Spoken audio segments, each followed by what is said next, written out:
In Ottawa, I'm Shane Hewitt. Chris Abel joins us now, chrisabel.com and real Chris Abel on the socials. Before we talk to Chris, though, I want to let you know that coming up, family road trip style, Bob's Bits. Earlier today, we spoke, and he's on the side of the road of the family road trip.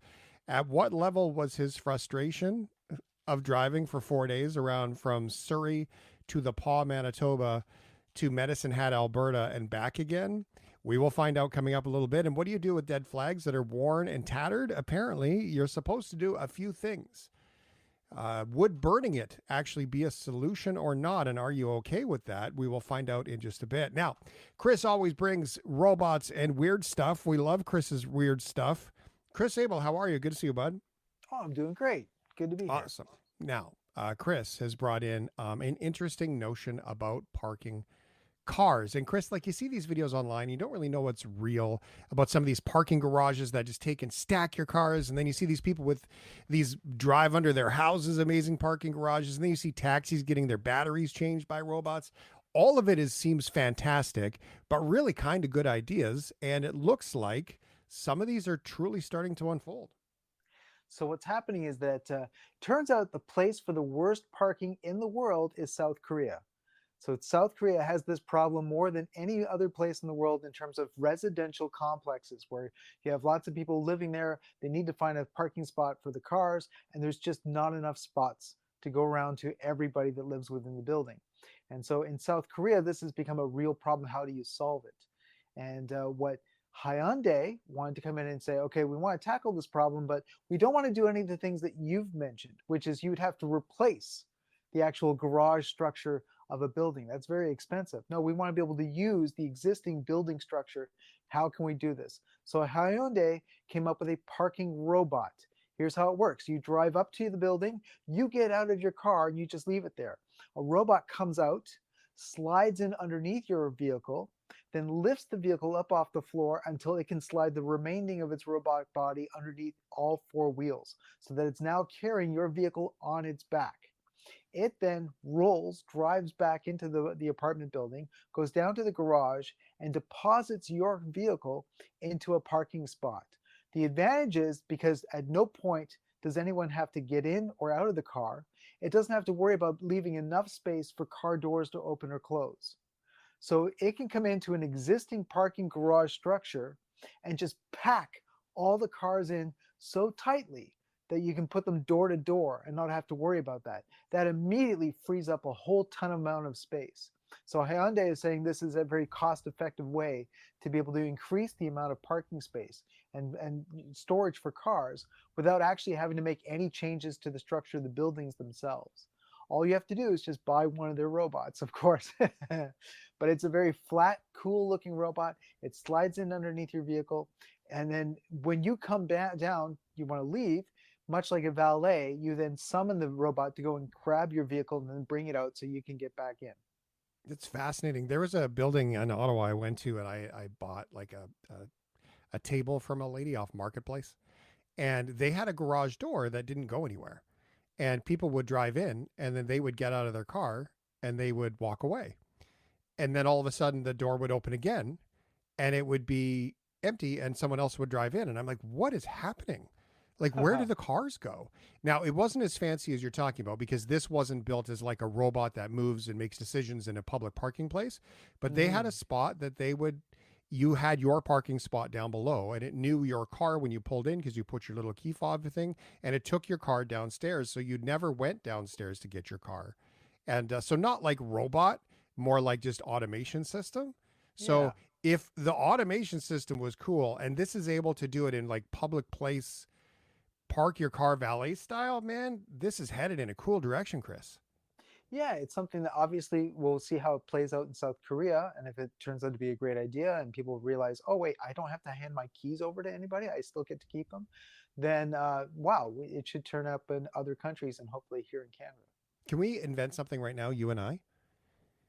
Because I think this would be great. What we do is we Okay. get one of these robots and we teach it that anybody who parks in the no parking zone in front of the parking area, it just goes and takes their car and puts it away and hides it from people that park Oh, that yeah. shouldn't park there. What do you say?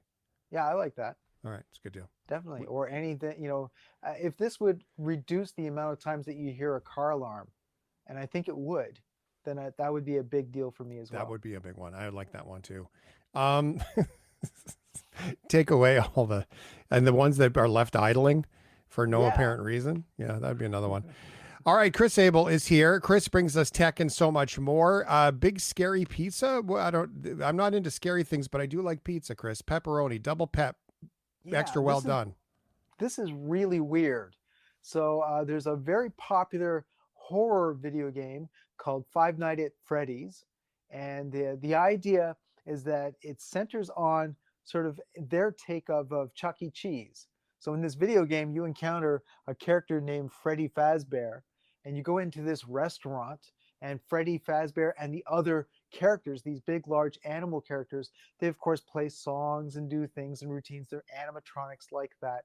So this was the idea that you take something that's very friendly, Chuck E. Cheese, that's meant for families, and then you turn it into a nightmarish scenario for older adult players in which people die, in which there's gory, horrible things that happen like that. It's very popular, this game, to the point that a company has decided, hey, let's make that real. What? So I'm not kidding. In New Jersey next year, they're actually going to create a restaurant that's going to be the real version of this fictional horror restaurant from Five Nights at Freddy's. So when you go there, it'll be Freddy Fazbear Pizza, and it's a fast service restaurant. So the emphasis isn't so much on the dining experience of pizza. Again, Chuck E. Cheese was for families. Freddy Fazbear is going to be more for older teens and adults to come in and see these nightmarish animatronic animals. There's going to be references to blood, to gore, to people dying and being murdered. You can have a slice of pizza, and then, of course, much like Chuck E. Cheese, there's arcade games that you can go play. There's tickets that you can earn playing some of the games. You go to the merchandise counter. There's lots of stuff to buy. In fact, the company has said that this isn't as much of a full restaurant. It's more of a fast service pizza because the emphasis or the focus is going to be more about getting people to spend money playing video games, getting merchandise. They have staff that's going to come in to you and your friends and organize little activities. So you'll play games. It's going to be sort of battle royale, hunting kind of games in which your friends may not survive to the end of the night. That's sort of kind of fun. But I'm kind of shocked. I'm not sure this is something that I would want to go to. I don't know how many other people are going to No, go into it, but I'm yeah, with you. This sounds like an episode of NCIS Las Vegas waiting to happen, you know? yeah, Yeah. they're Chris Abel is here, crossing a Shane Hewitt in line the night here. shift. This is interesting. I do wish Apple would spend more time getting autocorrect to work properly versus things like this. But if you like cats, this could be up your alley too. Yes, cats and tech. I mean, the relationship there goes back almost to the beginning. It's crazy. But somebody has developed an app for the Apple MacBook called Purr. And what they've done is that for those who have a MacBook, the trackpad has a technology called haptics, which allows the trackpad to vibrate just slightly. And the intent from Apple was that when you're using the trackpad, you should feel some sensation when you're clicking on icons that make it feel almost like they're physical buttons. That was the idea by putting that technology in. The creators of PurrPad, however, have gone in and they've changed the settings, so they've cranked up the vibration. And now when you've got PurrPad on, the trackpad starts to vibrate and vibrate so much that it starts to purr. And they notice that that purring actually is very close to the kind of purring that you would get from your cat, your pet cat. And so they decided to create an app so that you can make it do that. In fact, just to prevent it from being repetitive, they've got 6 different versions of cats. You can choose which kind of cat, what kind of mood or attitude the cat's going to have. And then also you can record your own cat's purr and have that added to the software. It's fascinating stuff. Your trackpad on your MacBook could be your best friend. Like having a big dog that won't leave me alone with constant scratches. The last thing I need to do is scratch my MacBook, but maybe that works for cat people. Chris Abel, as always, thank you, my friend. All right. Shane Hewitt in the night shift. We'll be right back.